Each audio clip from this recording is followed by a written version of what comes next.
Is there any questions? Let me throw out. Preach to the Christians, don't preach to the Muslims. I'll preach to whoever I want, and you can't stop me. Try. Okay. So who ruled the earth when Christ died for 3 days? I'm sorry. He believes in the Trinity. Who ruled the earth when Christ died for 3 days, according to the Christian belief? Christ did. How can you when you're dead, according to your belief? You don't even know what I believe, do you? Tell me what you believe. Thank you very much. There we go. That's a much more intelligent question. What do you believe? Not telling me what I believe. So let me tell you what I believe, sir. What I believe is what the scriptures teach in the in the letters of Peter, that Christ died in his humanity.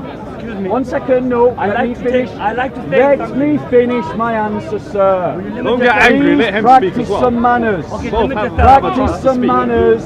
You ask the question, at least have the dignity to listen to the answer. So, what does the Council of Ephesus teach? This is what our church fathers teach about the crucifixion. The divine does not die. Did you all hear that, Muslims? Yeah. The divine does not die. So the divine of the Son of God did not die upon the cross. Only his fleshly body. And so Christ was still ruling the world. Excuse me, sir. Go on. According to the Gospel of Barnabas, and I shall tell you who Barnabas Don't be rude was. to your brother.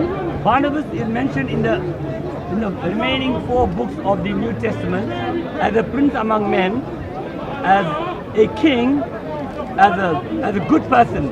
And he said that in the Garden of Gethsemane, when Judas was supposed to have embraced Jesus to show the soldiers for 20 pieces of silver who Jesus was, there was a hue and a tumult and a cry in the Garden of Gethsemane, and they all surrounded the 2 embracees. And according to the Gospel of Barnabas, who in the other 4 books is mentioned as a prince, a king among men, the person who was crucified was the person who was taken from there, and according to the Gospel of Barnabas, it was Judas Iscariot who was crucified, and that is why he said, "Forgive them, Father, for they know not what they do." May I reply? Please Okay, do. so he quotes the Gospel of Barnabas. If you are a Christian here, put your hand up if you recognize the Gospel of Barnabas as being authentic. I'll tell you why. No, sir, allow me to reply. Please do. Allow me to reply. Please do. No Christian accepts the Gospel of Barnabas. Why? Let me have reply, sir. Calm yourself, discipline your heart, practice some manners.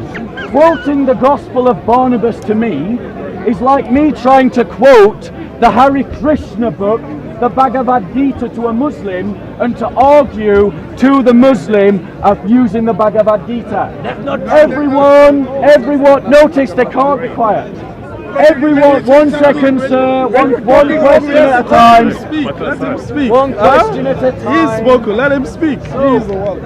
Using arguments from the Gospel of Barnabas are irrelevant to me. I don't even feel I need to answer them. However, because he brought me up, let me just say a few words about the Gospel of Barnabas. Dr. Bruce Metzger, Dr. Bart Ehrman, Dr. Daniel Wallace, some of the leading scholars of biblical criticism, all consider the Gospel of Barnabas to be a late forgery written in Italy after the 7th century. In other words, no one in the academic world believes that it is a 1st century document. They all believe that it was a forgery by Muslims, written at the time when Muslims were occupying areas of the Italian peninsula. No. And we know it's a forgery because it gets its geography wrong. No, you are talking lies. It gets its geography wrong. It talks about things that are real in the 7th century as if they were true in the 1st century. No real historian takes the Gospel of Barnabas seriously. You, sir, have been misinformed by Muslims who have lied to you because they themselves have been lied to.